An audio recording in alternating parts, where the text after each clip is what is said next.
Okay, folks, it's just for fun tonight. We're going to hang out a little bit here and see what we can do about hitting the 5,000 mark on tonight's book fair. We're not going to sit here and swamp you with just Kickstarter talk. We're going to chit chat a little bit. What's up, Mike? Mike's hanging out with us. It is book fair day, guys. We are 9.5 hours into the launch. We are right on the cusp of $5,000, which will unlock our first. We are $1. Where did that come from? My whole plan was to come on here and chat for a little while and figure out how to get ourselves over that 5,000 mark, and I show up and we're already there. $1 away, in fact, from hitting $5,000. That'll also get us to the first stretch goal this evening, which we'll go ahead and show you. Wow. I mean, we've done a few $100 just in the time it took me to set this whole thing up tonight. We're just going to chill out this evening, especially now that we're already at the goal I was trying to get to. We'll talk comics. We're going to talk movies, whatever we want to do. Tonight I'm gonna get the what am I looking for? There it is. We're gonna get the stretch goal image loaded up here so that we can show you as soon as we get to 5,000, because we're almost there. For those that don't know, this is a little mini campaign. It's going to go for a week, 8 days, as you can see. And it is sort of all things Big Dog Inc. Trade paperbacks, quick catch ups. We do have some back issues available as add ons as well. And we're already, as you can see, at that 5,000 mark, which is crazy to me. It's been 9.5 hours for this little tiny campaign. Little tiny campaign. And I sat here thinking, like, we need about $180. Let me just go live and we'll talk to everybody and we'll see if we can drum up a little business and get us to 5,000. And then I show up, start the video, and we're at $49.99. So we're there. We've done our job. I guess I can shut the video off now, right? Oh my gosh. Pause Svengoolie. What? Do you know? Hey, Svengoolie is at Akron Comic-Con every year. Now, I think it's son of Svengoolie, right? Because the original guy has passed, I think. But Svengoolie is at Akron Comic-Con when CB and I go down there. He's literally like right next to us. He sells like videos and stuff, some old merch and whatever. But he's right there. But I think it's like son of Svengoolie, right? I think maybe could be. I guess I'll have to look when we go to Akron again with CB. Oh, he dropped the son. Okay, all right. So he's now the official Svengoolie. All right, okay, all right. Good to know. Good to know. He's got a setup at the booth where he's got like his racks on the table, right, with all of the movies and stuff on it. But then he has a frame that kind of is like so big, whatever, and it's designed like a TV, so that when he's standing there behind all of his racks, his face is right in this cardboard frame, so it looks like he's on TV while he's talking to you at the con. So he's a showman for sure. And like I said, CB and I go down there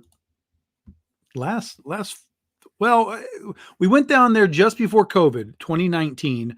COVID years, we were off, and then I've been down there ever since. CB missed it last year, but he's going to come down this year to Akron Comic-Con. That's the first weekend of not of June, first weekend of November. So if anyone's down that way, CB and I will be there first weekend of November. We're also going to be at Monroe Comic-Con next weekend, this coming weekend, which is right just south of Detroit, Monroe Comic-Con. Gary Paulette invites us down there. This will be CB's first time there. I've been there now many years because they invite us all the time now. And also Bill McKay will be down there. So some BDI representation. And then, of course, the week after that is Baltimore, where Nia and I will be at the booth, and Chris Enott and Jesse Wichman, Bunley Young, Jason Metcalf. Who else? There's a whole bunch of Bill McKay again will be at Baltimore Comic-Con. So yeah, it's a big BDI back-to-back weekends, and then I go do other cons later on. Is a new lady doesn't matter. Gwen Gooley. Okay, Gwen Gooley. Yeah. All right. Okay. Well, if we're talking about Svengoolie and movies and stuff, I did bring the list, everybody. I did bring the list. I do this list every year now, since last year, because it was a lot of fun. People seem to enjoy it. I liked doing it. I don't know how easy this is going to be for you all to read, but this is my list of the movies for this year that I've seen. I haven't seen everything. This is all just theater releases, even if they were short theater releases. These are theater releases only. So it's not like Netflix movies and stuff like that. Although, guys, Something amazing just happened. Wait for it. Wait for it. Wait for it. Oh my gosh. Oh my gosh. Come on. What are you doing? You're killing me, Smalls. There it is. Look at that. Boom, folks. We've been live for all of 10 minutes and we have hit the goal. We have hit that 5,000 mark, which was what I was going to try and do. And I figured it would take an hour or so to find enough backers to do it, but we have done it already. We've rolled over the 5,000 mark. That is going to unlock stretch goal number 1, which we're going to show for you right now. There it is. 5,000 Book Fair stretch goal number 1 unlocked. This is an OPG homage trading card that all physical backers will be getting. So there it is, folks. Jose Luis art on the OPG trading card tribute homage. Dun dun dun dun dun dun dun. Dun, dun, dun, dun, dun, dun, dun. There it is. That's it. We've unlocked it. We've unlocked it. Just like that, we've unlocked it, guys. We've accomplished the goal in 11 minutes. What's up, Mr. Doug? How are you, man? Good to see you. And yes, it is rookie. I figured, those OPG folders are sports themed. So I was like, you know what? Let's go. Let's double down on the sports theme. We've got rookie. Let's make it happen. There it is, everybody. We have done it. We have unlocked stretch goal number 1, just like that. So we're back to the list. We're back to the list. As I said, I started this last year as I was going to so many movies. The card. Rookie, you've been around, Doug. You've been around long enough. Ain't no rookie. Ain't no big dog rookie. So I went to a lot of movies last year. I started to review them, as people know. And then as I was reviewing them, I realized like I had a whole bunch of these that I was doing. And I was like, well, let me make a list. I want to like list them and create this ranking system and then see what that looks like. And it was really fun all last year. Pretty much until the end. I had the movie 65 at the top of the list. There were a couple movies that were very close to knocking it off, but pretty much throughout the entire year, 65 was at the top of the list. It was eventually knocked off in November or December by Godzilla -1, which is a great movie. And so I was like, well, let's do this again. So, I've been seeing a lot of movies this year. It's been kind of a blah year for movies. It's pretty blah. A lot of people blame it on the writer's strike, which would have slowed some things down. Mr. Doug is off to pledge. Go ahead, sir. We will be here for a little while. We're gonna chat about movies. Anybody who's watching, if you got questions about this list, or if you want to come on the show and talk to me about what we see here, you are welcome to do so. But yeah, it's been a blah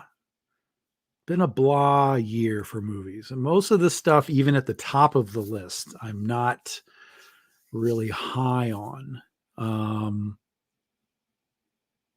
But at the end of the day, you got to have a list. You got to have a list. The list is primarily based on entertainment value for me. It's not like the best in terms of like the best directed, the best cinematography, the best CGI, right? It's not based on that so much as just entertainment value / like rewatchability. Right. Because that's really what I kind of judge these movies on, is that's their value, is entertainment and rewatching. Now, if you're going to go in and talk about best CGI, best visuals, that kind of stuff, this list would change drastically. Stuff like Alien Romulus, which is, kind of in the top third but low, that would definitely move up the list because it was beautifully filmed. But um, a lot of this stuff that while it has a visual sense to it,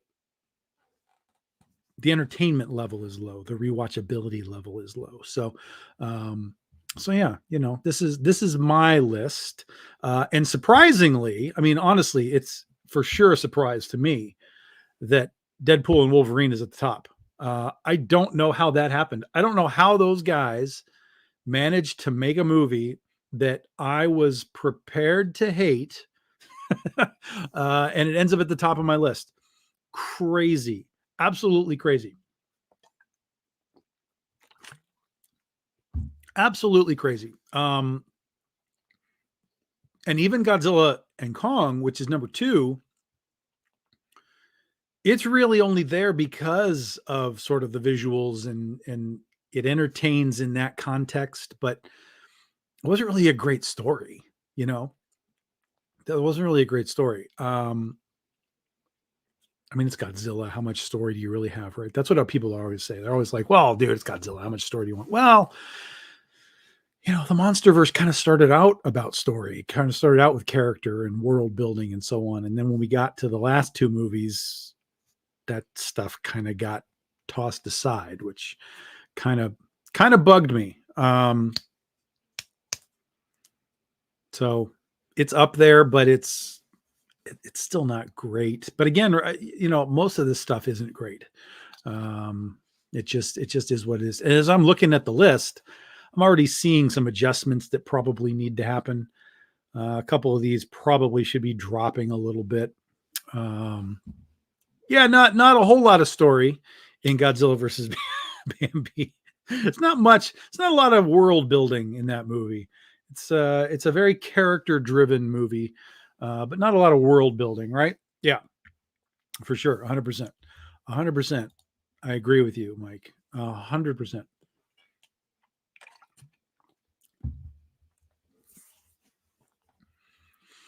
100%.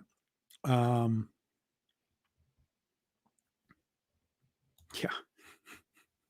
Most people don't know what we're talking about, Mike. Godzilla versus Bambi. Most people that are watching this do not know what we're talking about.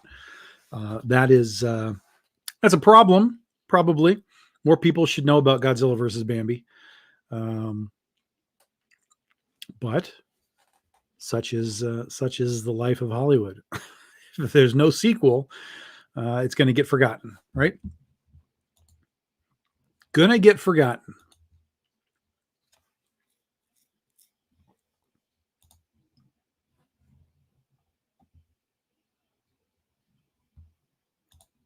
A couple of Facebook comments there that I got. So yeah. Then the third one was another surprise. To be perfectly honest, Ministry of Ungentlemanly Warfare.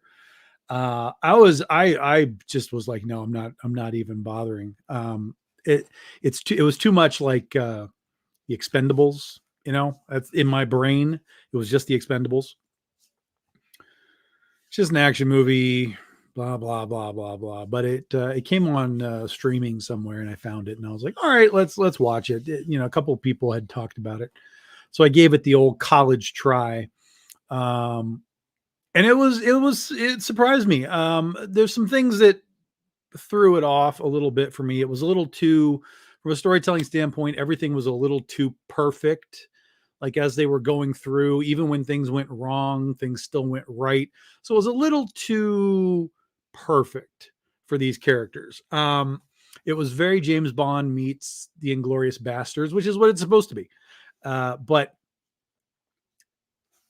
it also had a ton of like CGI blood instead of just like um, squib packs, like real blood.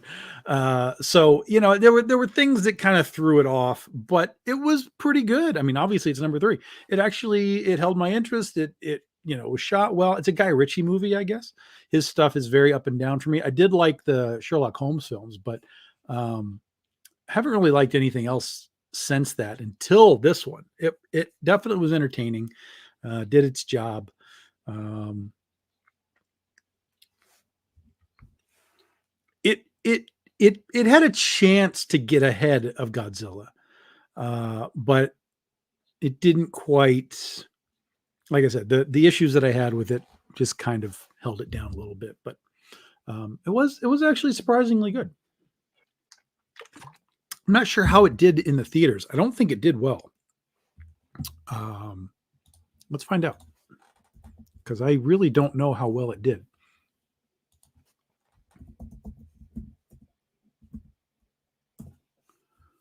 Minister of Oh, it went down hard. Yeah, it only did 27 million worldwide. Holy cow! So it flopped. It flopped.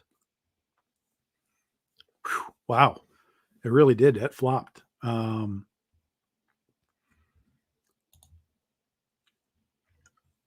Yeah, Horizon, you can see Horizon is way at the bottom for me. Way at the bottom. But again, right, it's pure entertainment, and rewatchability is the key to this list. It's shot really well. But there's too much. Yeah, they're just trying to do too much. Too many stories, too many characters, too many random we're over here, we're over here, we're over here, we're over here. Too much time jumping, just too much. 3 hours and you didn't even finish your story. There's another 3 hours that you have to get to make it work. So holy cow. Just I literally, it was funny because I was sitting in the theater and I realized I was pulling my phone out of my pocket. I'm like, how long have I been here? And I realized that I've been here a long time. And then right as I pulled my phone out, that's when it kind of started to wrap itself up and show the scenes from the next film and all that. So um, I was like, yeah, man, this was a long, drawn out,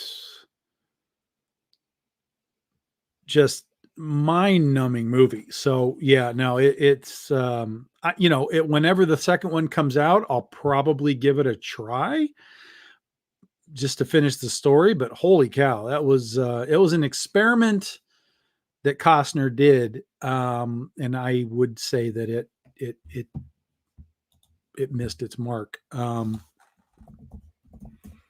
fact, Horizon Chapter 1 barely did more than Ungentlemanly Warfare. It did 36 million. Jeez. It was like $100 million budget. They did $36 million. So that's not good. That's just not good.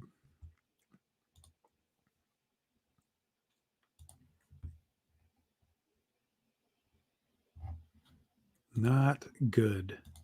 Holy cow. Holy cow.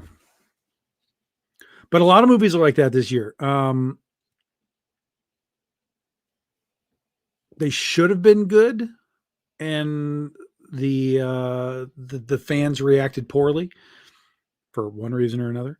And then there's a lot of movies that surprised me in the fan reaction, because we live in this time now where people are supposedly rejecting sequels and rejecting retcons and rejecting reboots and all this stuff. And then stuff like Planet of the Apes and Alien and even Beetlejuice do well. And I'm like, guys, this is all the stuff that I was told you didn't want.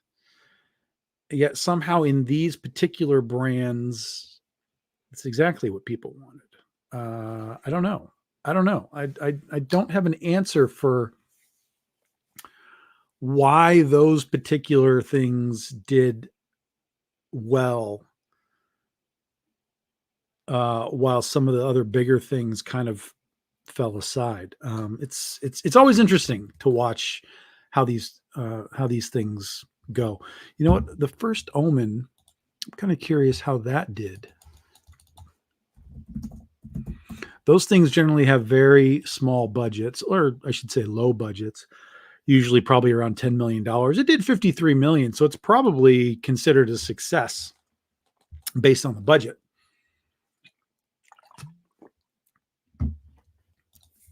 Who's got messages for me? Oh, that's fine. We got that. That's Chris. Got messages. Yeah.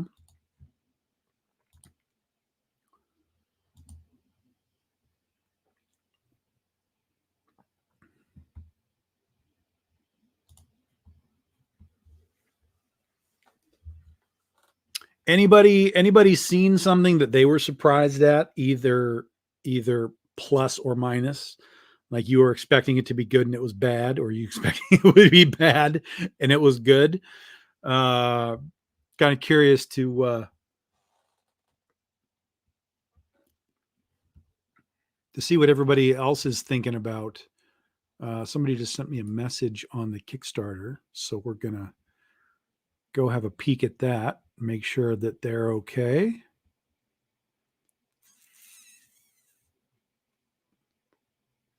Man, Kickstarter's been going really slow today. What are you doing? There we go.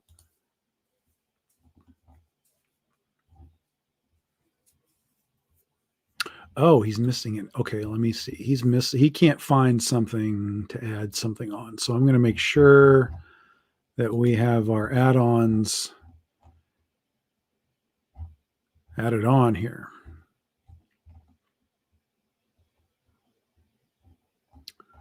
Let's make sure. 1, 2. Oh yeah, looks like he's right. Okay, we'll fix that right now. So apparently critter number 3 did not get put into the add-ons somehow.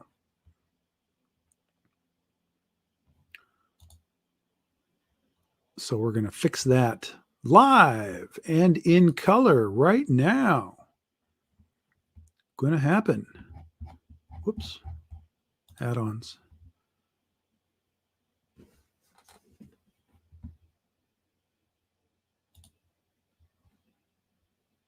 Man, what is going on here? Yeah, I know something went wrong. Kickstarter, you're going wrong.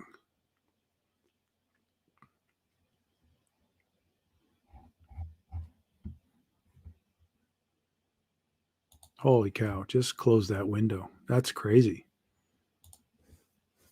I wonder if it's my window or if it's Kickstarter that's my problem. Let's find out.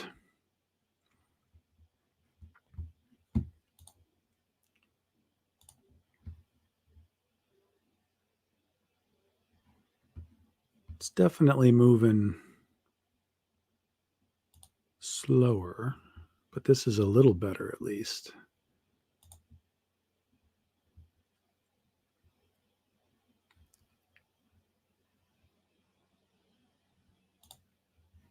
Okay, critter 2, we turn that into critter 3.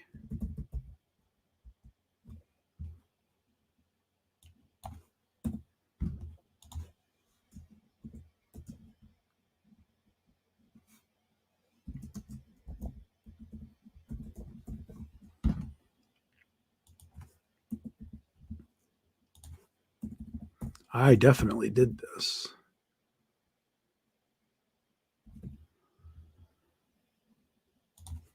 So it must have not loaded properly when we were building the campaign.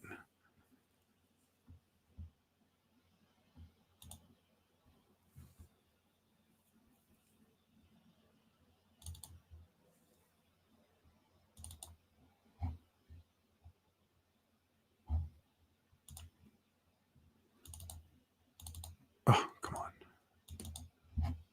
There we go. There we go.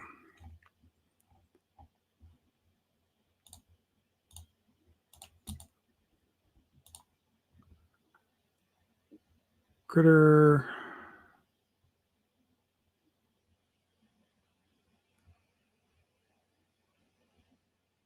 Three trade paperback. There we go.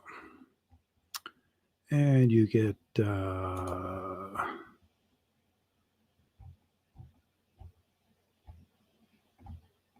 unlimited, physical, digital. Okay, there we go. Now we got it. All right, we're caught up. We're caught up.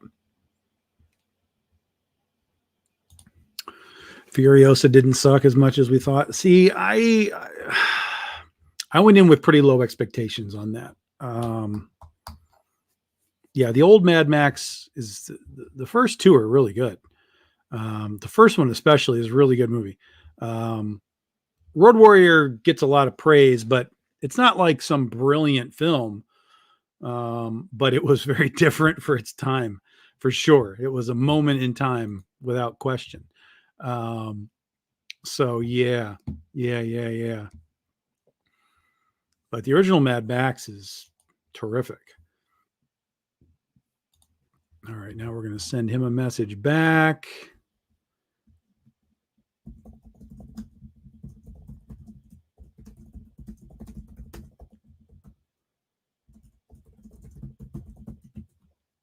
Okay, good. So that'll let him add that book on, and we'll be good. But yeah, Mad Max movies were good.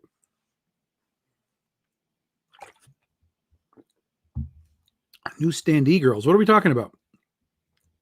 I don't know what we're talking about. What are we talking about? What are we talking about, Trish?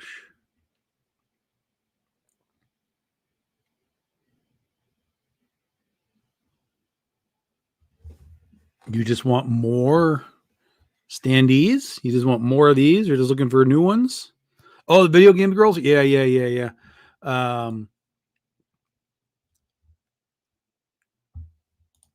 Yeah. It would the trick to that would be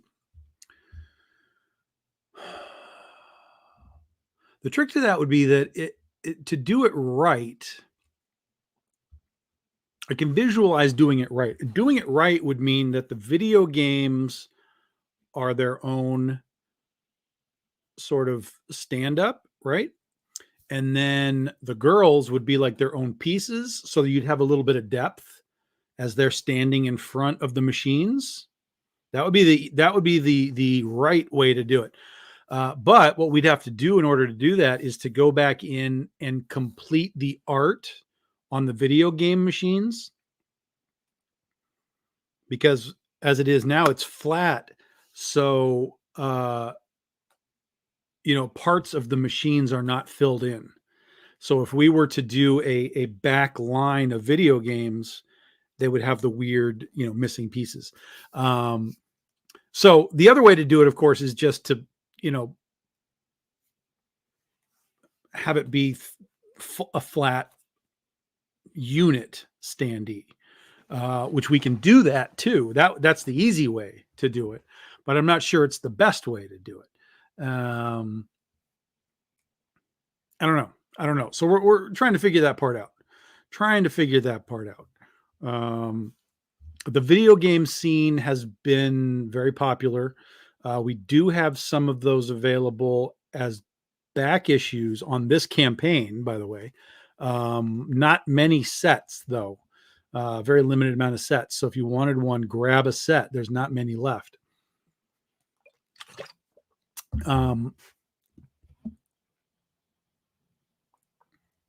But yeah, it's something people have talked about as far as prints and doing some things. Brian and I have talked about how to, sort of do some like higher end stuff with it. Not just a general, print, but, sort of like a higher end print, like they call them giclées and, that kind of crap. All that kind of thing. So, Ursa trade. Well, we have to do Ursa 2. We have to do the Ursa 2 trade. We're not going to have a third one anytime soon because we have the single issues. But volume 2 we have to do, and volume 1. I need to do a reprinting of it soon. It's not an immediate thing, but we do have to do a reprinting of it because we're running low on it. So the plan for Ursa is to kind of do what we do with Penny for Your Soul and do a remastered edition, hardcover, new soft cover, the whole thing like we did with that, because we're almost out of trade paperbacks for that book. So we need to do that for volume 1, and we need to get volume 2 in print for the first time, because we've never had volume 2 in print as a trade paperback. So Ursa is very much on the to-do list, but I want to go back on Ursa Minor to the original pencils, Ian's original pencils, and recolor the book. I want to recolor the whole thing, so it is consistent, because the original book had multiple inkers on it, had multiple colorists on it. There's a lot of inconsistency to the book. And so I want to get somebody to just come in, go back to the pencils, and color it from the pencils, so we have a completely remastered visual for the book. And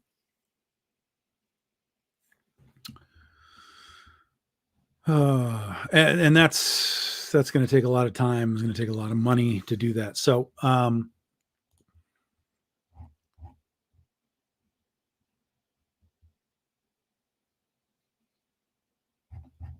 okay. So, we'll see how I can do with that. It's going to take some time. It's going to take some money. I have an idea of who and how long it might take. So we'll see. The 15-year anniversary of Big Dog Inc. is next year. But the 15th anniversary of Ursa Minor would be 2027. So maybe we aim for 2027 to kind of have that, do the hardcover, do the volume 2, maybe even do volume 4 at that point. I don't know. Just kind of have to take that a little bit at a time, but I don't want to reprint it until we have it recolored. That's just something that I need to have done. So we'll see what can be accomplished. And you guys can, be along for the ride. but yeah, next year's Penny and Critter. Yep. Next year's Penny and Critter. The focus, Penny and Critter. We will be doing some other stuff. We'll have the last issue of Goth Day next year. Final issue of Goth Day. We will have the BD 15 anthology next year. We will have at least one BDI 365 book, for sure. One, possibly more, but for sure one. And then some special stuff that we'll be doing kind of along the way as well. So, but yeah, next year is definitely starts with Critter, focuses on Penny a lot. And then we'll roll into 2026, and we've already got those plans as well. So if I go into 2027 now and I'm thinking about Ursa Minor, we'll already have 2027 mapped out. Like, whoa, what? Crazy. Crazy to think that we're kind of that far out on some of this stuff. And then 2028, actually, we do have plans for 2028 that we're not really talking about right now, but we do actually have some 2028 plans already, if you can believe that. I don't know that I can believe that, but it is true. It did happen at C2E2. Something went down, and I was like, oh my God, that would be great to do, but we gotta plan that properly. Otherwise, we're going to miss the opportunity to really make it work. So yeah. Yeah, plenty of Danica next year, man. Plenty of Danica next year. Some amazing artists too. Some amazing artists have already dropped in, either as either as an agreement, to come on to the book, or have in some cases they've already done it. If you're a Patreon member, you've already seen some of this stuff that's going to be for next year. But there's a whole bunch of it that's sort of in progress that we haven't really finalized it yet. But there's some amazing artists that I reached out to, and they were like, "Yeah, man, this is cool. I like what you got. Like, let's go." So we're gonna have some new artists for Critter on or in October. New artists for Critter in October. Um, new to Big Dog Inc. Great stuff. And then we'll have new stuff again in January, and then new artists again in March, and then throughout all of next year we'll have new artists, as well as bringing back some of our existing folks. Oh yeah, I know you've seen it. I know you're in there. You have done your duty. You are part of the Patreon crowd. We just got another backer, by the way, guys. That was Mr. Doug. Has figured out what he wanted to get. Grabbed himself a mystery envelope. The mystery envelope packs are gone. We set 10 packs aside, so if you wanted to guarantee yourself all three, those are gone. Those were gone a couple hours ago, or maybe about an hour ago. So those are gone. But you can still get the mystery envelope, where you'll just get a mystery version of you know whatever, right? Whatever, one of the three versions.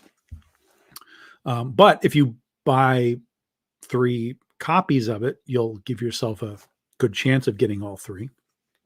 We'll do our best to kind of try and make sure you don't get 3 of the same. There is another backer. Dun, dun, dun. Just keep on trucking along here. Trucking along. This has been a wild campaign. To be honest, I kind of assumed that because of it was such a tiny campaign, I kind of thought that we would get to 5,000 like in a week. Hey, Mr. Michael, how are you? I just saw your pledge. We were just talking about you. Excellent. Grab the Meatballs comic. Appreciate you. Welcome to the show. Glad you found us on YouTube too. We don't do a lot on YouTube. So the fact that you found us there is fantastic. Hope you're following us over there as we attempt to grow the YouTube crowd. But yeah, we don't do a lot of YouTube stuff. There you go. There's your pledge just kicked in right there. We don't do a lot of YouTube stuff, so the fact you found us is fantastic. Were you familiar with us prior to the? Oh, you're following on YouTube. Beautiful. The bell do alerts. Excellent. Okay, well then maybe we'll try and focus a little more on YouTube, so you guys can know when we're live. We really only do a lot of live stuff when we're live with campaigns. We used to do a bunch of shows back in the olden days, but now I'm mostly on other people's shows. But we are talking about bringing the movie show back, or I'm talking about it. It was something that I liked doing back when we did it, and I think it would be fun to do. I've been on a couple other people's movie shows, and I think it would be good to get back to. I have to find a good day to do it so that it's not going to get in the way of conventions and all that kind of stuff. Yeah, it was a thing. It was absolutely a thing. I still have all those videos. Some of it's on YouTube. Some of it's posted there. The rest of it is in my StreamYard, and I have to download it to put it up. It's there in like the live section when we went live, but as far as like actually saving the video and posting it, I've got to download them all. and then upload them all. But yeah, Travis, I am in Baltimore. I have a booth. We got a booth. So I will be there with Nia Rufino. I'll be there with Nia. Yeah, absolutely. Got a booth. Yeah. Going for real. Making it real. For sure, man. For sure. I'm going. I just said I'm going. Jesus. Not going now. Got 2 weeks. 2 weeks. 2 weeks, Travis. We'll go in 2 weeks. Jeez. We'll go in 2 weeks, man. So excited. I mean, yeah, we could. I'll be there. I'll be there a day or two early. I'm not sure exactly yet. I have to finagle the trip here. Figure out how I'm going to do this, but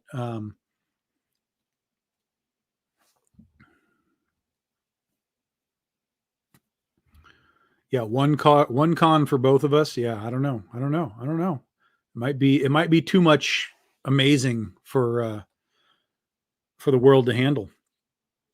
There's a ton of Big Dog Inc. people at Baltimore, like a ton. I was really surprised actually. And then Bill McKay got announced just recently. So that's cool. CBCS is going to be there. So we're going to, if you want to get autographs and you want to get them signed and graded and all of that, we can make that happen for you. And Nia will be at our booth so you can get her stuff graded, signature, authenticated, whatever it is that they do. It'll be a good time. I haven't been there in like 8 years. It's been a long time since I've been there. No, it had to be. I'm trying to think of when it would have been. It would have been 2018, maybe 2018. I feel like it's longer than that.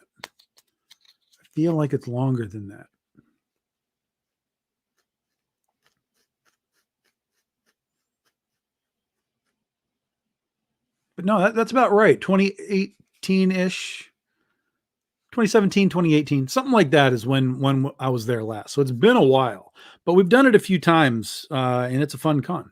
So yeah, when I found out how Rob Multari is going to be there, when I found out all these guys are going to be there, I was like, geez, Louise, let's see about getting in, and sent a message to him, and Chris was like, well, we don't have Artist Alleys, but if you want a booth, we still have booths. So I said, okay, hit me with a booth. Let's make this work. And since Nia is going to go, that was really it. I was like, I needed to have somebody at the booth with me, and Nia was like, yeah, I'll go. So that'll be fun. That'll be super fun. And then she and I are going to be down in Texas, San Antonio. We got invited to go to Big Texas Comic Con. So she and I will be together in Texas at the end of the year as well. Or towards the end of, middle of October is that con. So yeah, middle of October, we'll be down there. So that'll be cool. Yeah.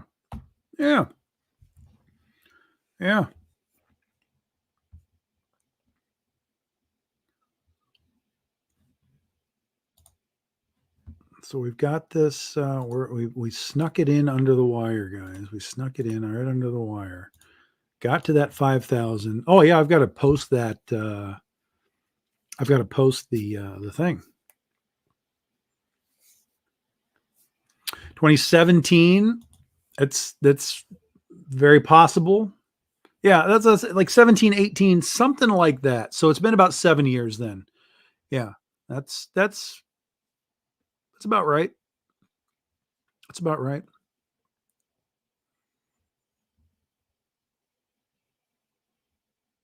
And that was that last time that I was there was the birthplace of Princesses versus Zombies.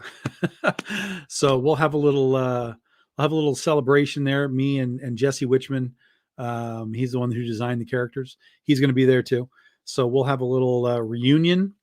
Hopefully Hooters is still there at the Inner Harbor. What's up, Shawnee? You want in? Come on in. Anybody that wants to come in, you are welcome to come in. We have hit our goal. As you can see, we've rolled over 5,000. But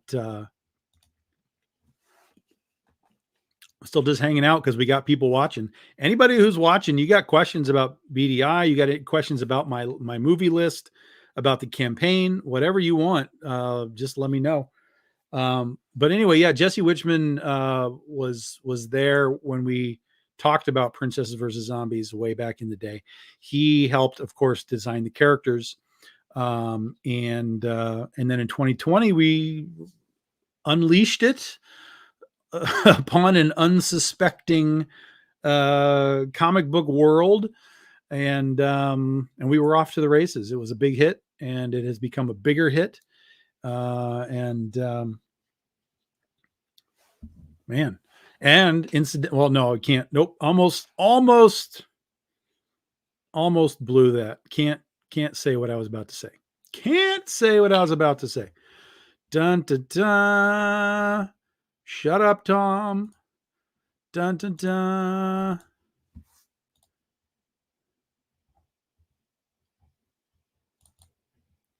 But I will say that I will say it's good. It's good. What I was about to tell you, it was good. It's good. And as soon as that I can tell you something more official, we'll make it more official. Yep. Yep. So I just shot the link to Shawnee. Oh, there she is. Boom. Just like that. She appears. Huzzah. Anyone wants to come in, you are welcome to come chat with us tonight. Come chill, come hang out. Yeah, I don't know how I was going to be here. I was going to, basically, it was like I was either going to go live or I was going to watch a movie, and I knew that there was like nothing for me to watch, so I knew that I would be like, why am I here? I don't want to watch whatever I'm watching, because I would have picked something bad. Because that's sort of what happens at nighttime. It's like, what is on Tubi that is terrible and that I can watch for free? You can watch, and that way, then you can have fun with it to say, "Oh my God, what did I do to myself?" Yeah, but it's never fun. It's never fun. Oh, or I shouldn't say never. It's rarely, because if you're picking something, and you have to really be in the frame of mind to purposefully pick something that you know is going to be awful, and run with it. Well, I don't know. Is it better though? Is it worse to go in and not have any expectations and find you did something really, really awful, or is it better to go in and know that you're going to pick something awful? Well, I think it depends on what you're picking. Like if I'm picking a shark movie, I have a mindset. I have an understanding of what a bad shark movie is, very low baseline. What a good shark movie is. Like I have a sense of what I'm about to get. Usually speaking, not always, but usually. So but that when you're just expecting, but anything else, sometimes when it catches you by surprise, that was really, really bad. Yeah. Well, like, because there's so much. One of the problems is there's so much stuff on like Amazon and Tubi and whatever, and you're like, oh, that like looks good, like it has like a cool like thumbnail or whatever. Yeah. And then you click on it, and you're like, oh my fuck, they filmed this with their phone. Like this is bad. Yeah, and you just turn it off. You're like, no, I can't do that. So sometimes it's hard to find things that like sit in that middle ground of like a sci-fi channel movie or something. It's like that's bad but entertaining bad. Right. It's like either big budget or filmed with a phone, or right in the middle is kind of the sweet spot. I found something yesterday that I started to watch called Videoverse, and I knew it was going to be bad. Immediately, I knew it was going to be bad. With that kind of title, like, yeah. But I was like, okay, this is bad that I want this bad. But then as I was watching it, I was like, I can't. It's so cringe. The acting is so awful. I can't I can't. And so I got 15 minutes in. I was like, no, this has to stop. This has got to go away. So you just never. But that's what I'm saying. It's like you choose something poor on purpose, but you don't know if you're going to get through it, the whole thing. It just So You know, since I even came in late, what is the list here? oh, the list. This is my list of the movies for this year. Okay. The theater movies that I've seen. In Ranked in order of not best to okay to best worst. Okay, best yeah. to worst. Yeah, All best to right. worst. So yeah, so we talked about that a little bit. Um, and yeah, it's been a surprising theater experience for me because there's a lot of stuff that I kind of thought would be good that just wasn't. Was it? And then there's things that I thought would going to be just You're stupid like, as hell. "Whoa." And you know, Deadpool and Wolverine is at the top of my list. Like, what? Yeah, How I'm did that happen? Yeah, no, that was the same thing. I got out to my car and I'm like, is this really happening? Like, this is really at the top of my list? Like, for holy now. God. For now. For now, yeah. But the thing is, I don't know that there's anything the rest of the way that Yeah. can possibly top it. Maybe Nosferatu in December, maybe. We'll But see. the guy who makes that movie, as it turns out, makes a lot of other movies that I can't stand. Oh So, no. whoops. Like, I like the trailer. I'm like, yeah, I want to see this. But Yeah. when I realized it was him, I was like, oh no. Oh no, no, no. You're like, So oh. We shall shaky, see. Yeah. shaky. Yeah. So I'm gonna see it, but I don't know. I don't know. Well, we I think I can't speak for everybody, but I know it'd be interesting to see how it pans out. Yeah, yeah. It's there's only like really a few movies left in the year that I'm game on, that I'm like give me that. I want that. And then there's stuff that I know is not going to work. Like, I know Joker is not going to work for me, guaranteed. I don't even want to see it, honestly. I really don't want to see it. I didn't like the first one so much that I don't even want to see this one. I purposely didn't watch the first one, and I won't see the second either. So it's for a variety of reasons. I mean, for you, it's more cinematic and how it's done. Everything else, for me, it's just a lot of other things. I don't need that in my head. Nobody needs it in their head. So, but I saw the trailers and I heard people talk. I'm like, I made a conscious decision going, yeah, I'm good without it. I'm fine. It's such a stupid movie. And the second one, I can't see it getting better. And even Lady Gaga, like, she's fine. Like, she was really good in Stars Born. I don't know if you saw that, the remake of that. That was a good movie, and she was good. Yeah. Like, but at the same time, she was terrible in Gucci. So Yeah. you know, Yeah, I heard. Yeah, I didn't see it, but I heard. but like most people in that movie were terrible. I don't know. It almost feels like it was on purpose because it was so bad. It was such a bad movie, and everybody in it was just bad. And I love Adam Driver. I think he's a great actor. But even Adam Driver was like, dude, are What you the hell like are you doing? are you awake? Are you just like reading lines? Like, this is not good. And then he was in another movie that I want to see called Ferrari, about the Ferrari, the Ferrari family. I haven't gotten to see that one yet, but that one tanked as well. So I don't know. What are some of you said? Yeah, I know there's only a few left throughout the year that you're in, but what's the one that you're hopeful for? Let's see. Let me go to the calendar and see here. Well, next week there's a horror movie called Speak No Evil coming out. Oh yeah, which looks really over the top, crazy, with which James could be good. McAvoy. Yeah, James McAvoy. I love James McAvoy. That dude's going to get an Oscar sooner or later. One of these days. yeah. He's so good. So that's next week, and I want to see that.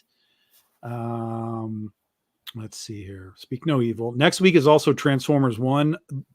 I'm not even going to see it. Like, honestly, I'm not even going to see it. I will probably see it when it's streaming, but it just looks so terrible to me. It's for the kids. I get it. Yeah. But when you make something that is so much for the kids that you sort of alienate everybody else, the older fans, right? It's like, the trailers just turned me off in an instant. Yeah. Is that the animated one? Yeah. Yeah. Okay, yeah. It Making looks sure. like it looks like a Pixar Transformers. Is what you know what I mean? Mhm. And that's not for me. That's not gonna fly because I don't really like Yeah, much Pixar I stuff. enjoy me some kid movies. I mean, to be honest, I mean, I'll watch it and I'll drag my husband occasionally and things like that. But yeah, I saw the trailer. I'm like, oh, okay. It was kind of my initial gut reaction to it. I was like, funny because I grew up with cartoons. I grew up with animated films.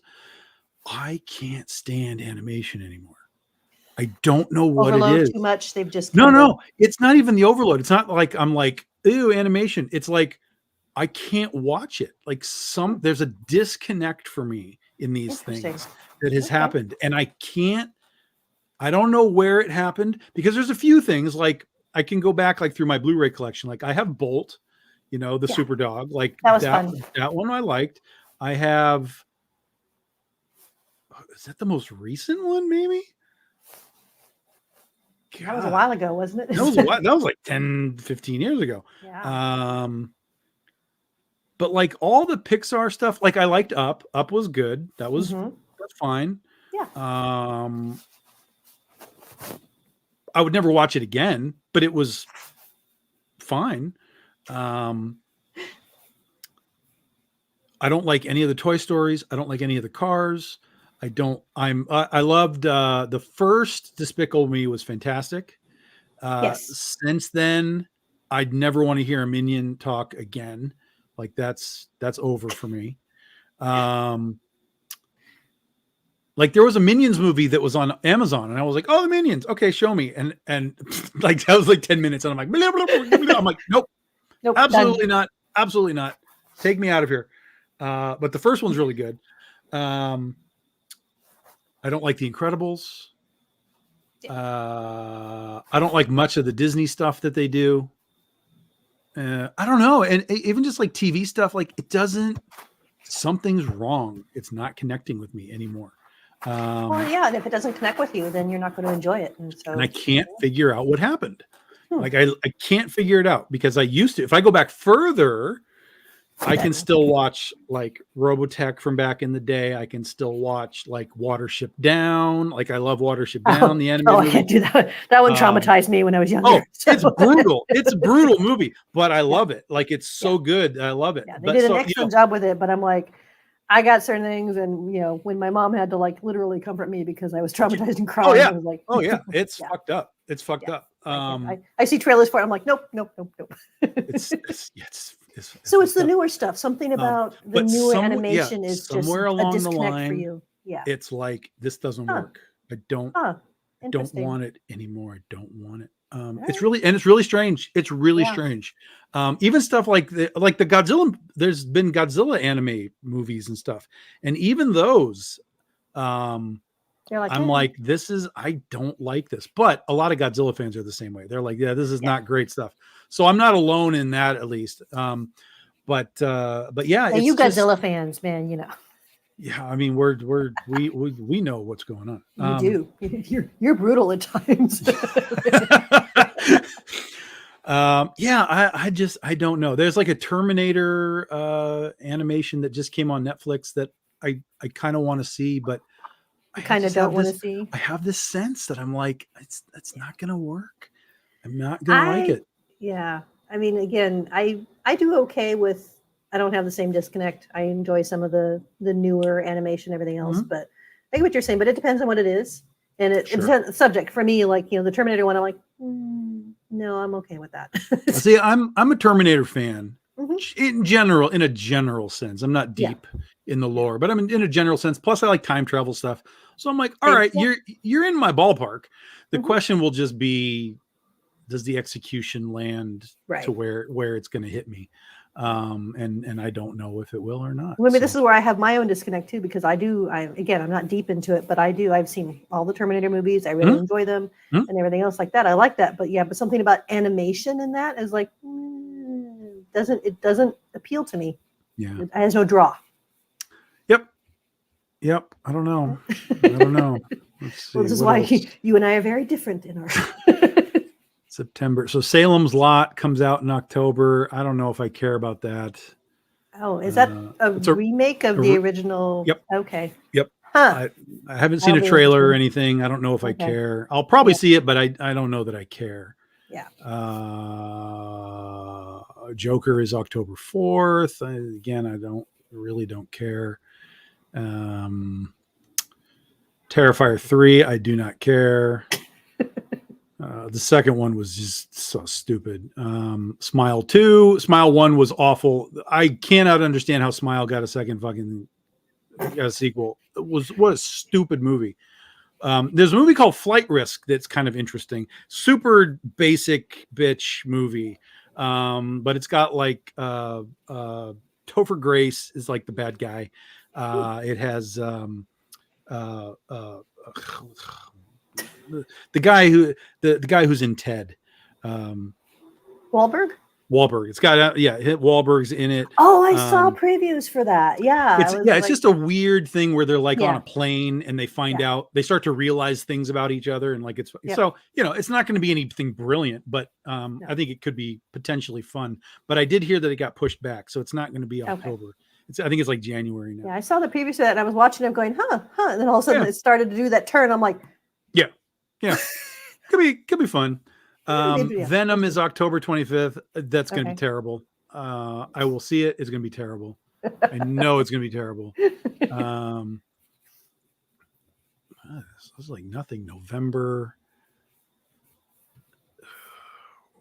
is Wicked. I don't have faith in that at all. I really don't. And I'm an Oz person, so I know all the Oz crowd is like, holy crap, look at this, but I don't know. I don't know if it's going to land for me. But a lot of that is like, a lot of it is just from the trailer, the characters, the actors, like, this feels awkward just looking at it. Yeah. Plus, I have a real honest disconnect from anything that is, let's send our characters to school.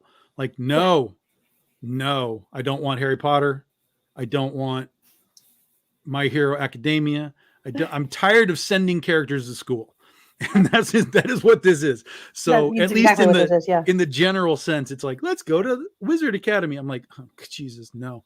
Well, I also, for me, The Wicked is interesting because I originally read the book that the original, the musical was based on. Yeah. It was cool, and saw that. I never saw the musical. I just haven't a chance. I would love to, but money and time never happened. Yeah. I heard good things about it, but now it's like the movie. I'm like, again. It's like, I don't know. And it's a part 1 as well. So you're going to get a 2-hour part 1, no conclusion. No, I'll pass. I have a hard time with that. It's going to be potentially rough. I mean, the music in it is really good, but I don't know if that's enough for me to sort of, we'll see. I don't know. And then at the same weekend is Gladiator 2. I'm fully prepared for that to be bad. Like, that's going to be bad. Yeah, I've already heard people going, what were they thinking? Yeah, so I'll see that, but it's going to be bad. And then Craven is December 13th. That's Wes Craven, or what is that supposed to be? No, Craven the Hunter, based on the Spider-Man villain, Craven the Hunter. Oh, okay. So it's another Sony movie like Venom and Madam Web and all of that. Yeah. That would explain why I'm like, whoo, man. Like they put out a trailer earlier in the year and everybody was like, what is this pile of shit? And they pushed the movie back to sort of refilm stuff. And then they put out a new trailer, and the new trailer the new trailer like has like the Rhino is in it, like the Spider-Man villain Rhino. But Rhino's like wearing pants and stuff. Like it's so weird. Like all the choices of this movie are so weird. So again, it's sort of like Madam Web. It's like I'm going in expecting a disaster. Like the writers tried to write it while they were on Ambien or something like that. It was like, man, I don't. It's an AI, man. It's like an AI script. It's so. Oh my god. So again, I'm expecting nothing. We'll see what we get. And then the week after that is Sonic and Mufasa. I don't care about either of those movies. Nope. And then the 25th is Nosferatu, and that's pretty much it. That's it. Okay. That's it until we we start rolling into January, which is not much really announced yet, apparently. I mean, there's a bunch of stuff, but it's all kind of small things. I don't know. I don't know. Thank God for your Blu-ray collection. Yeah, I know what I like. I know what works for me, generally speaking. But that's the thing. It's like people are always like, "Oh, you like hate everything." I'm like, "No, man. I want to like these things." Like when Alien came out, I was all about it. I was like, Fede Alvarez doing Alien. What the hell? Give me that. And then it was just like, oh no, it doesn't work. When I say that, Tom, you hate everything, I do mean it as a joke, because I know you want to like it. It's like, I know you don't intentionally go out going, I'm intending to hate everything. I just bought all these Blu-rays. Like, I can't possibly hate everything. You don't. But it sounds better if you can say Tom hates everything. So. Yes, this is true. True. Yeah. Like, I'm looking at this list and I'm thinking about, like, okay, what would I buy on Blu-ray once it's out? I don't think there's anything here. Yeah. I don't think there's a single one of these things that I would buy a Blu-ray of. No, nothing. I don't need to own any of this. Well, I probably get Godzilla just because I have all the Godzillas. You have all the other Godzillas. Yeah. So that's just sort of a default purchase. I did say I watched Godzilla versus Kong, and it was entertaining. I do give them that, but every now and then versus the Godzilla, your second one, Godzilla. Okay, yeah, King Kong, and everything else, and I watched it, and it was like, I do admit I giggled. That's all you can do. That's all you can do. Because I kind of went, seriously. Okay, it's all you can do. There's nothing. But it was entertaining. I will admit it was very entertaining. But for me, I know I like Godzilla, and I know for you it's higher up in your thing. But for me, I watched it. I don't regret watching it. It was entertaining. I have no desire to see it again. I don't really either. That's the thing. I really don't. I mean, there's only one Godzilla movie that I don't even own on Blu-ray, and that's primarily because it's just too expensive. It came out and it went out of print, and it's wildly expensive. It's your own Godzilla unicorn of just trying to. Yeah. But it's like, I know eventually it'll just be re-released, and I'll get it then. But it's Godzilla versus Biollante, and it's one of these movies that, like, is highly regarded by the Godzilla community, but not by me. I think it's one of the worst. Like, honestly, it's one of the worst.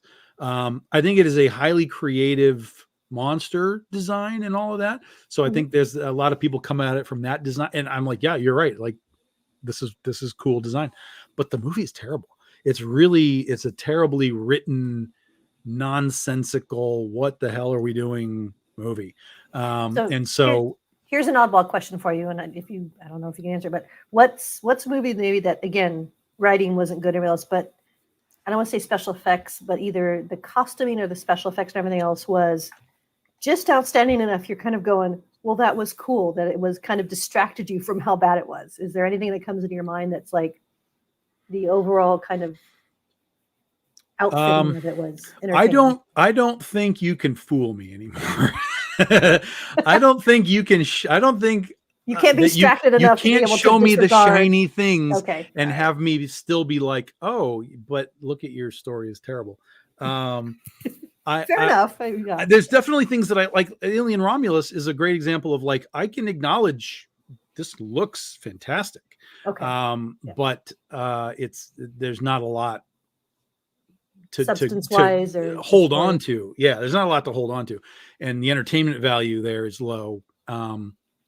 Because it's rehashing so much stuff. I didn't see it because, again, not my thing, but from what I've heard from other folks, people even who liked it, it was again, like you said, not much story. It was a lot of shock value. It was back to that whole thing of, it really was kind of like, and they're like, and I don't know what they're watching. I don't know what Okay, they're fair enough. watching. All right. I really Like I said, don't. I can't talk anything because I didn't see it. I so. struggle with these reviews. Like, I'm like, you've seen 3 movies, right? This is the only explanation is like, you've seen 3 movies. Exactly. And somehow you're combining them all together. I don't know, man. I don't know. It's really weird. It's really weird to me how well that movie is done. But like Lisa Frankenstein, I have higher on the list because Lisa Frankenstein was definitely creative. It was definitely up there. It has a very weird storytelling style, like super weird, and it takes too long to get going. But once it kind of finds its footing, again, which is way too long to get into it, I enjoyed the rest of the way. And so it sort of saved itself once it kind of found itself. But like, I know like Raven Gregory often teases me about it. And he's like, that movie's shit. And I'm like, dude, you watched the first 30 minutes and you stopped. You didn't see what made it work the rest of the way. But I understand why you stopped too. If I was watching it as streaming, I would have never gotten through the first 30 minutes and kept going. But because I was in the theater, I was like, well, I'm here. So I'm just gonna run with it, and the rest of the way it got better and better and better. Okay. So that's what I would say. Anybody who watches, anyone who watches Lisa Frankenstein streaming, just stick with it. I promise you're gonna find that moment where it picks up and runs. But you might fall asleep a little in the first 30 minutes. That's possible. You all out there have been warned. Yeah.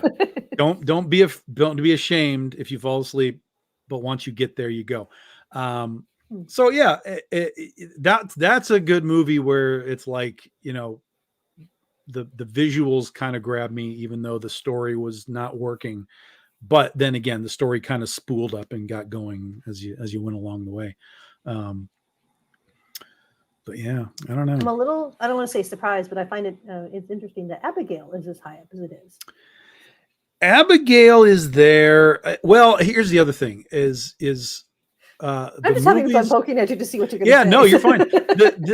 What I found last year is that when I got towards the end of the year, I kind of looked at the list and sort of reevaluated, and stuff started to move.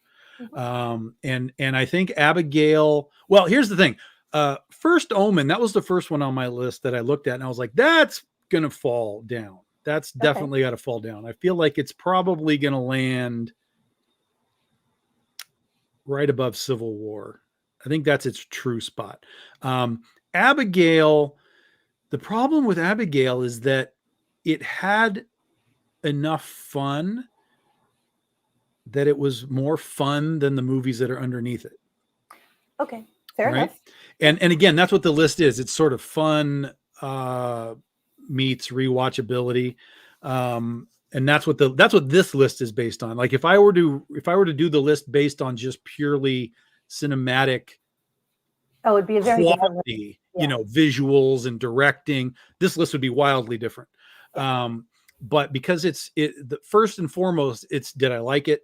Was I entertained? Would I rewatch it? That's where everything starts to reset. Like if I have to watch Civil War and Aliens, if I have to pick which one, Civil War wins. And so things structure themselves that way. Now that makes a lot more sense in regards to this. Yeah. So First Omen is going to fall. I think it's probably going to land above Civil War. Abigail, I would watch Abigail before I watched Ghostbusters and Frankenstein and Planet of the Apes, and just because it had cool visuals, it had a cool concept, it had some cool horror stuff in it. It suffers from some general storytelling problems, but it's definitely better than Fall Guy, Sting, Maxine, Immaculate. Like it can't. It's really there. It's really number 4. That one's really number 4. But First Omen down, that's where we might see some shifting and redoing, reshifting of things once I kind of get to the end of the year. But yeah, Yeah, it was a lot better to me than, because I thought it was going to be a lot like Megan, the Yeah, robot girl from last year, yeah, which I hated that movie. yeah, So I was expecting sort of that, but maybe better, a little bit better. But I thought it was way better than Megan. So yeah. yeah.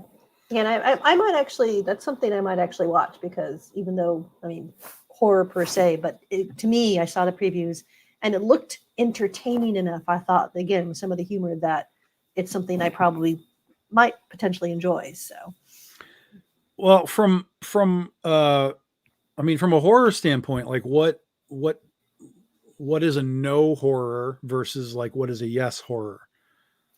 Like, I, are you like anti, like, I know people that are like, well, I don't mind horror if it's like an animal is eating people because that's like nature, right? But yeah. they don't like The Exorcist, or they don't like Halloween because that's evil. You know what I mean? Like they're dealing with those concepts. Is that where you are, or do you have like a different? I am more, it's more for me, the extreme visuals. So, Okay. yeah. So for me, it's Halloween, things like that is probably a little over the top for me, a little much than I can handle. But because I don't like this, what I call the slash and splash. So I have a hard time, even though I know the visuals of things like, Dawn of the Dead and things like that. I can't, the intestines coming out and things, and I just, that's like, yeah, nope, yeah. Well, I'm down Halloween with is that. perfect for you then, because they really don't do gore. Like, Yeah, I mean, they'll stab you with a knife, but nothing I can really handle that. happens. This is So, like, oh, it's so just I, in him. yeah, Okay, I don't mind the jump scares a little bit. I don't mind sure. spooky, eerie, creepy, and things like that. Don't bother me. You And don't like everything the else. gore. And I don't like the gore. You don't like the The gore. gore for Okay. me, sometimes when it's too in your face and out there, I'm like, I'll pass. Yeah, I get that. Yeah. I get that. The So gore. again, for me, from what I've seen from the previews, Abigail, yeah, there's definitely some there. It's a vampire movie, of course. It's a vampire movie, so there's going to be blood. Yeah, I can handle that. But yeah, I think I wouldn't say that it's over the top. Okay. I think it's enough to be horror, and it's not wildly insane. It's not like Hostel. Did you ever watch any of the Hostel movies? Nope. I know better than to those. Nope. Holy shit. Nope. I could just tell from the preview I'm seeing. I'm like, yeah, no. Yeah, no. It's a no for you, Shawnee. No. Based on what you've just told me, it's a no. The Hostel movies. I know it's a no. Like, I watched the first Hostel and I was like, God damn. And then they just kept making them. Yeah. And every time I saw anyone come out, I'm like, nope. Wow. Yeah. The first and the fourth, I think, are the best. The fourth one is like a Las Vegas one. Okay. The first and the fourth are like the best. They have actual, like, some story that you can kind of latch onto while it's crazy going on. The hubs, he deals more with, he likes that. So sometimes I'll do it. Everybody else I watch, and I'll walk in and I'll hear something. And he says, "You don't want to be in here for this." I'll be in the other room then. That's funny. Yeah, it's the Rob Zombie, House of a Thousand Corpses. Oh yeah, like that. Yeah. So yeah, that's his feel, and he enjoys that sort of stuff. And I'm like, more power to you. I will be in the other room, either reading a book or watching a different movie. So. Yeah, that stuff, like, it doesn't. I mean, it bothers me to a degree. Mm-hmm. But if there's something behind it, I can usually be like, okay. It's like, if it's not just pure, that's what we're here for. Yeah. And that's the Rob Zombie stuff. Like, the Rob Zombie stuff is just like, we're not here for anything other than except for gratuitous F-bombs and F-bombs and guts. So I'm like, you've lost me. So yeah. So I don't know. So yeah, so it's it's a fine line. Sometimes I will watch things and he'll kind of look at me and go, "I didn't think you would like that." I'm like, well, it was okay. There wasn't anything like entrails weren't being thrown, at the screen at my head. So yeah, I can live with that. So yeah.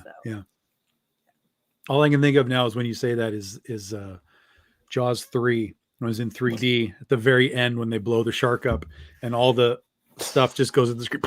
Yeah. But you're okay with that because this is the shark. That's just a shark face blowing up, right? Yeah, it's sad, but yeah, I'd probably be okay with that.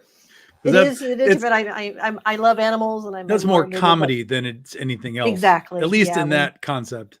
Yep.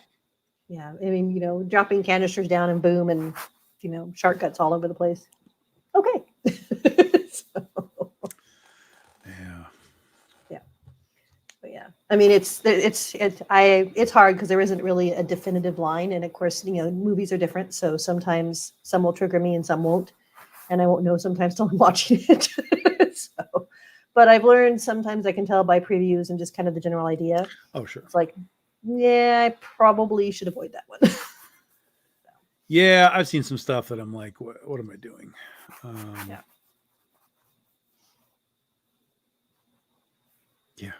Yeah. Which is funny because every now and then he and I will go see something, and sometimes he equates what bothers me with violence, which to a degree it's true, but realistically I'm like, I have no problem with like all the John Wicks and everything. People getting shot, stabbed, beheaded. Yeah, I'm fine with that. It's more the result of the violence than the actual thing. Yeah. Okay. Exactly. I mean, that makes sense. That makes sense. So I also just have a whole thing with the whole thing of the zombies eating the guts. It just bothers me. So probably anything cannibal movie, not my bag. I agree with that. So yeah. Cannibal movies. Yeah. In fact, what's funny is that that's exactly what I was just thinking of. Eli Roth did a movie called The Green Inferno. Yes. I've heard of it. I think we've talked about it. You've talked about it on other shows. And I know for a fact, just from what I've heard and what I've seen, never in a million years. That would be my own personal version of hell. Yeah, that's a thing. That's a thing. That would be a no for me. That's a thing. Yes. Oh, boy. So, yeah. But let's see what else is on the list that. I'm trying to think of what is. I don't know if some of these I don't know at all. Like Snack Shack. What was that one? Oh, Snack Shack. That was a short run movie. That was like an independent film, but since it got a theater release, it qualified. Basically, it's a 90s. It's hard to explain. It's like a 90s high school movie. Okay. And so it's about two guys who basically they're trying to like raise money to like brew their own beer and stuff. And they end up bidding for a snack shack at a local pool, basically. So they're running the snack shack, and as they're running it, they're thinking that they can like sell their beer and stuff, through the snack shack. And in order to do that, or as they're doing it, they're finding ways to like make extra money. So like they get tired of what they're doing, and one guy, some kid buys a hot dog, and in mustard he writes on the hot dog like "fuck off" and gives it to the kid, and then that becomes like a money maker. So the kids are like start to order like, let me get a "fuck you" dog, that kind of stuff, and that kind of thing. So it's a really bizarre, just sort of coming of age movie in the 90s. It's something that I'm used to from the 80s. So the 90s was a little bit different because I wasn't a kid in the 90s really, but it's really done well. It has kind of a downer ending, but it was done really well. As soon as I saw the trailer, I was like, yeah, give me that. If it had been if it had been set in the 80s, it might have leveled up higher. But because it was the 90s, I was like, the 90s are terrible, so that it fell down. But yeah, it's a decent, if you like the coming of age, teenager stuff, and it's not like Body, it's not like Fast Times at Ridgemont High, and it's not a booby movie, that kind of stuff. So yeah, Snack Shack was pretty good. All right. Pretty good. Surprisingly pretty good. That's one of those movies that I find kind of out of the blue. Like a few years ago, there was a movie called The Peanut Butter Falcon with oh my God. Transformers kid, Shia LaBeouf. Okay. Shia LaBeouf and this autistic kid who loves wrestling and again, it's it's one of these like traveling coming of age films with Shia and this autistic kid. And I found it on Amazon. It was really good. I was like, this is it's one of these like festival movies. They don't get like wide releases. And it's on Netflix now. So if you have Netflix, you can watch it on Netflix. Oh, cool. Okay. Or at least it was. I don't know if it's still there, but it was. I'll check it out. Yep. And so that was really good. That was a surprisingly good movie. So I find those things every now and then, these little hidden gems that pop up. And I know a lot of people are like down on Shia LaBeouf, but I'm not one of them. I know he had a lot of problems and he's dealt with them, but well, there's a fair number, I think, of actors that we know and love now that went through a lot of shit. So. Sure. Yeah. Absolutely. 100%. Just got another backer. 51-44. Guys, you have 1 hour. 1 hour left. Oh, for the day one. For the day one stuff. Yeah. Day one stuff. Day one stuff includes the day one retro foil, the schoolgirl retro foil at midnight tonight. That's in less than an hour. It disappears. Yep. And day one backers get the Schoolgirl Wizard trading card. If you are watching and hanging out, we appreciate you, but go get your pledge in because the day one stuff ends in less than an hour. 1 hour. Yeah. It's not 24 hours.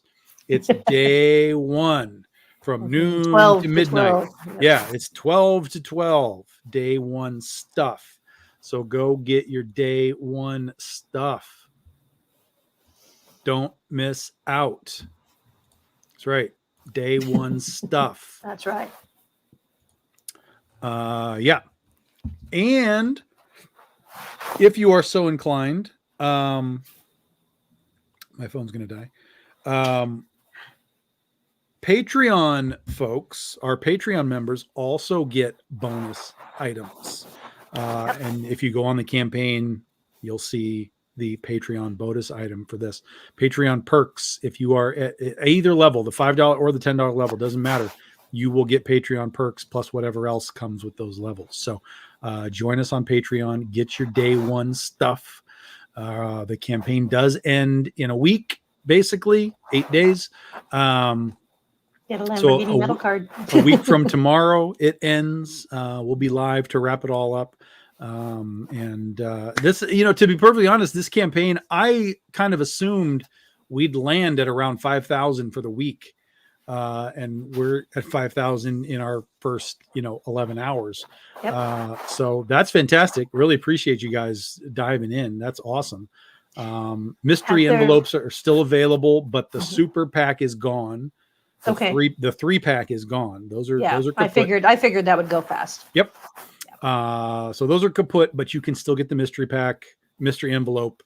You'll just get a mystery version of one of the cover versions. Has there been a fair number of folks kind of taking advantage of some of the catch-ups and the packages? 100%. Yeah. Awesome. It's all over the place. People are buying trade paperbacks. People are buying back issues. Nice. Yeah, we've clearly, sort of tapped into something that these guys have been looking for. And that's awesome. Yeah, absolutely. That is very awesome. So this gives me some idea of, an extra little thing that we can do sort of on the side in between some of our larger campaigns. Maybe next year when we do this, we'll do like a Critterverse expansion pack like we did with Iron Butterfly, so that we'll get a new schoolgirl story to go with all this stuff. Oh, that would be fun. Yeah. So this whole thing was an experiment, and it's been a huge success already. So I know a lot of things that you do, Tom, tend to be it's on the experimental side. Yeah. We experiment a lot. We don't know what we're doing over here. We'll just throw it out there and see what happens. Oh, look, it worked. That's right. That worked. Well, that worked. Okay. We'll try that again. We'll do that again. We'll do that again. So yeah. Right, that didn't quite work, but we'll tweak it and we'll try it again. Well, that's right. We'll tweak. Yeah, that's it. I mean, 76 backers. I mean, this is a small campaign. There's like 3 new things, and then the rest of it is trade paperbacks and back issues and stuff. So the fact that we've done what we've done is fantastic. I mean, even if we take away the 10 3-packs, we're still at $4,000 in 11 hours. So it's great. And I think that if we had done a new story, we might have even had more backers because they'd be getting more content. So that's kind of always what I'm looking at. It's like, okay, do we punch a little content into this? Do we need it? Like, are we just here for some fun art? Like, what are we doing? And then we adjust and move on. Well, I think this is great. I'm glad the experiment is working, because not only, like you said, it allows people maybe who have holes in their collections to fill them, which is nice because it gives a good opportunity. But also, I think the whole new content thing, people can come in and taste and try, and if they're not, and then again, they look forward to it. It's like, ooh, so the next one will have new content. And there you go. Yes, that's right. We have drawn you in. That's right. We got you now. Got you now. Very cool. So less than an hour, folks. Less than an hour. Get day one stuff. Day one stuff. Yes. Ends before CB's book. Yeah, CB Zane has his art book running right now, guys. Yep. Keep your eyes open for that. Absolutely. Absolutely. And then CB and I will be at Monroe Comic Con next Saturday. And that's just a Friday, Saturday show. Because Gary, who runs the show, is like, we're not running a show on Sunday because football is on TV. That's right. Yep. So I'm like, yes, I approve of this message. Exactly. You gotta respect that. Yeah, absolutely. I approve of this. It's his priorities, and he works with it.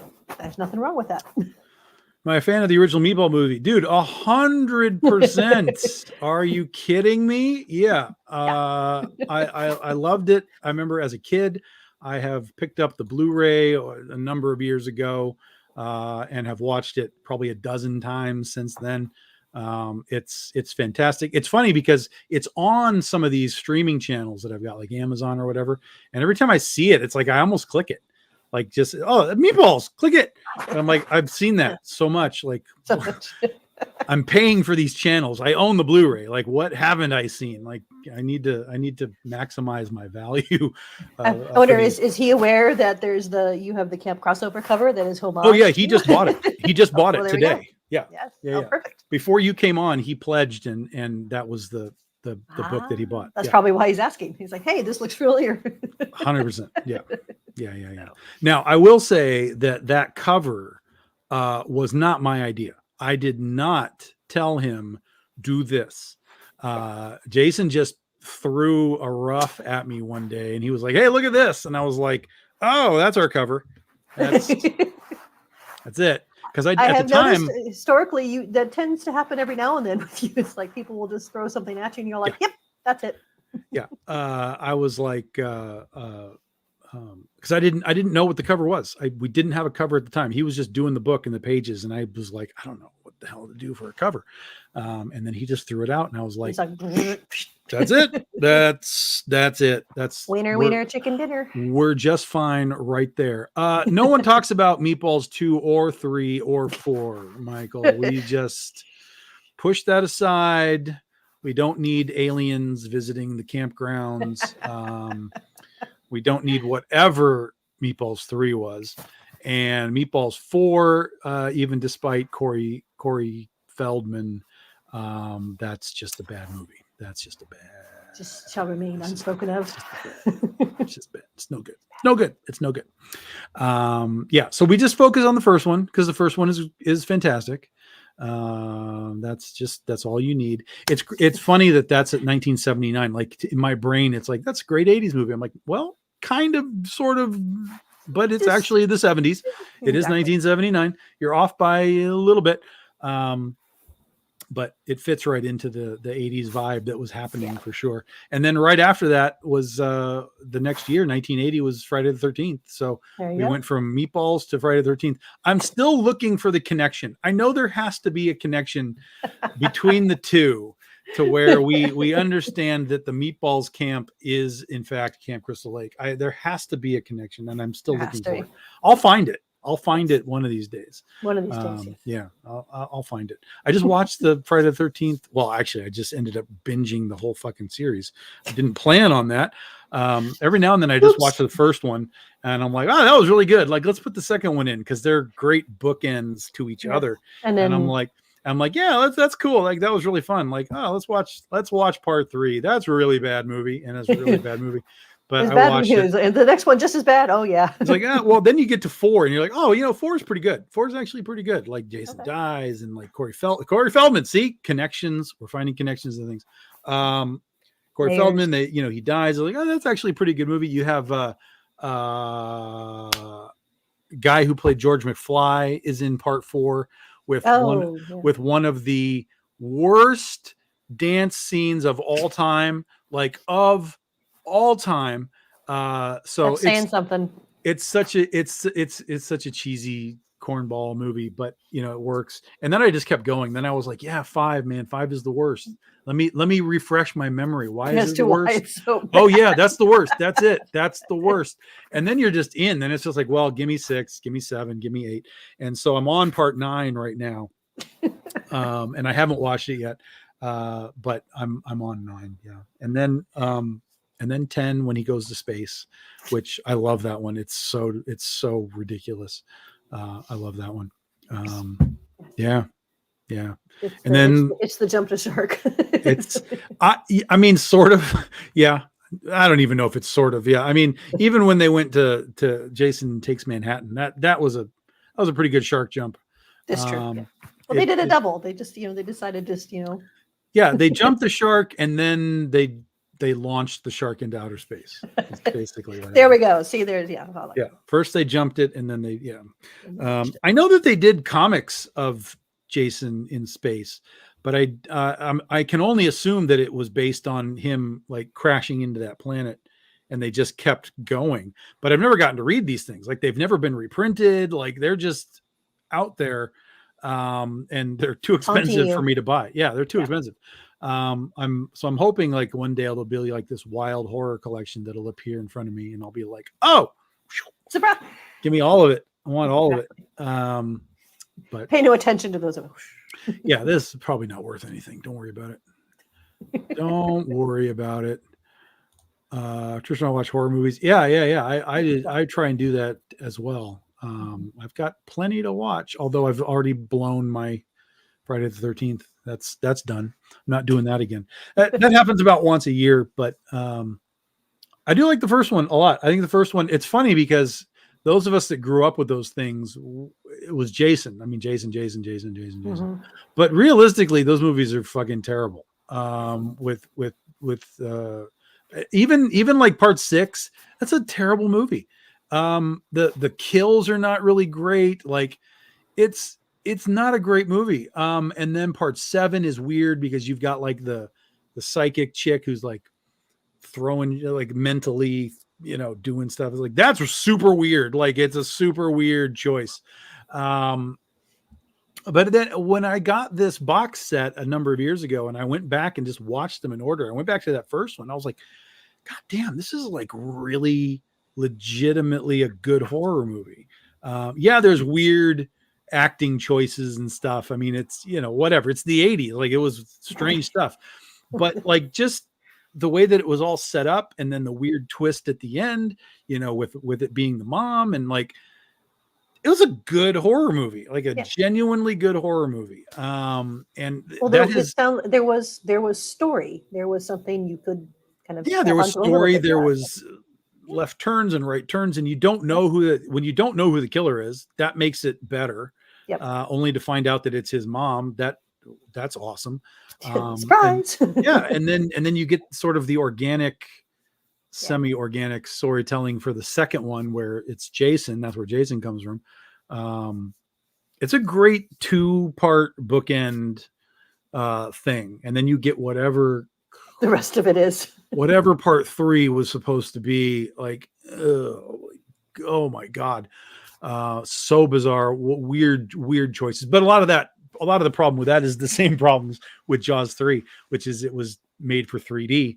And, so it was designed around these dumb gags, right? and you can't really avoid a lot of that stuff. But the visuals and so, when you write a movie just for the visuals. Yes, it's going to suffer. It's going to suffer. Yeah.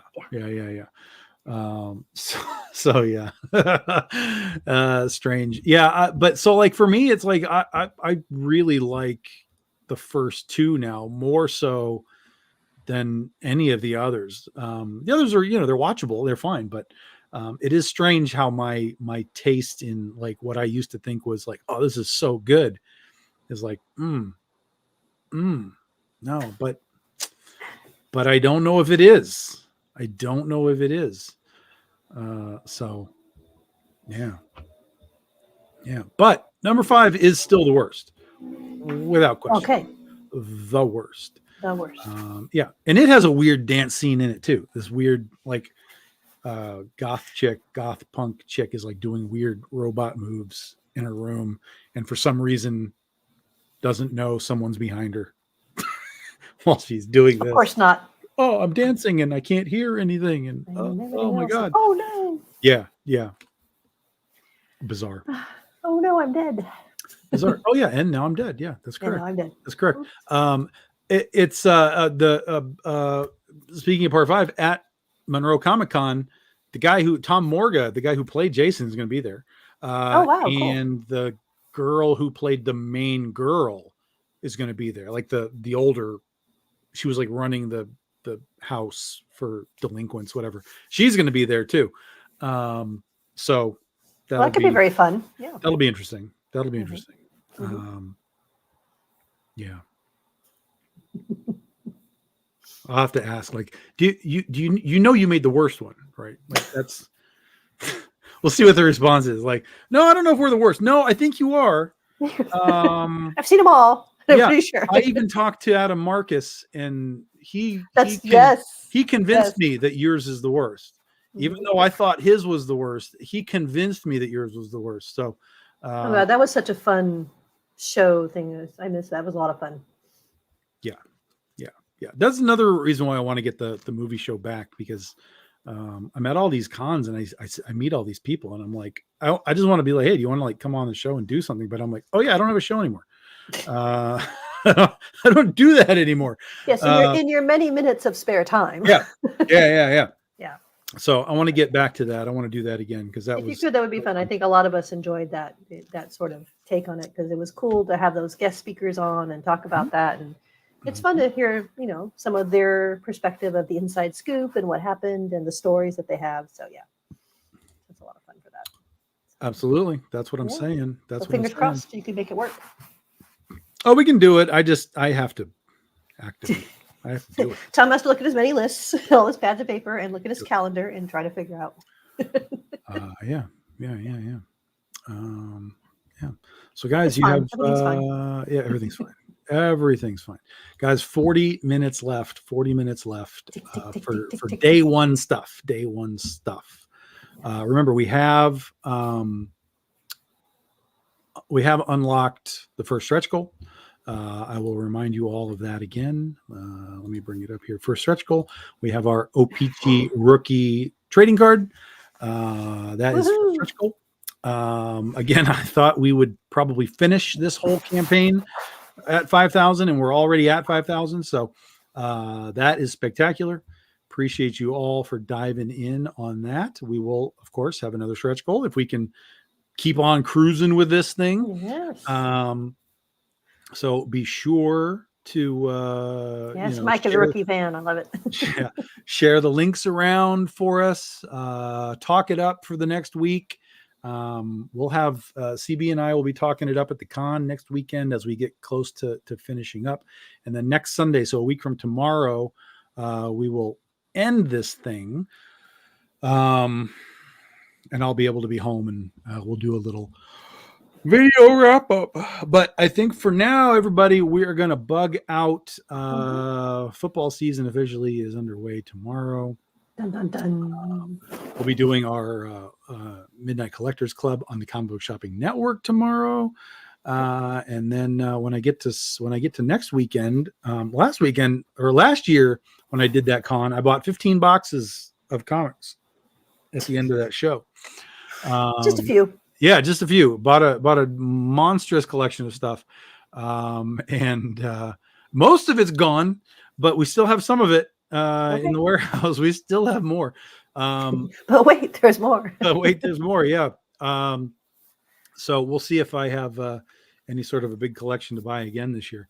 Okay. I'm game for it, but well, we've been doing some blowouts on that stuff. Yeah. We've been doing blowout alerts for the past month or so to move through some portions of it. But I think there's more empty boxes now than full, right? Because it's mostly oh, for sure. Yeah. I mean, of the 15 or 16 boxes, I mean, we're only down to like 3 or 4, maybe. Oh, at nice. most. That is. So yeah, no, we've gone through most of it. And it's always fun to do. So like you said, you might be down for it because now it might be time for maybe another one to come in. That's correct. That's correct. We're at a level now. We're at low levels of stuff. We got to get some more in to keep the shows going. Mm-hmm. Absolutely. So, Cool. Everybody, thanks for hanging out. Appreciate you. Thanks for letting me come on and join you and bug you for a bit. Yeah, of course. We'll probably jump on here and there throughout the week. I will be on Carissa Grant's show on Monday.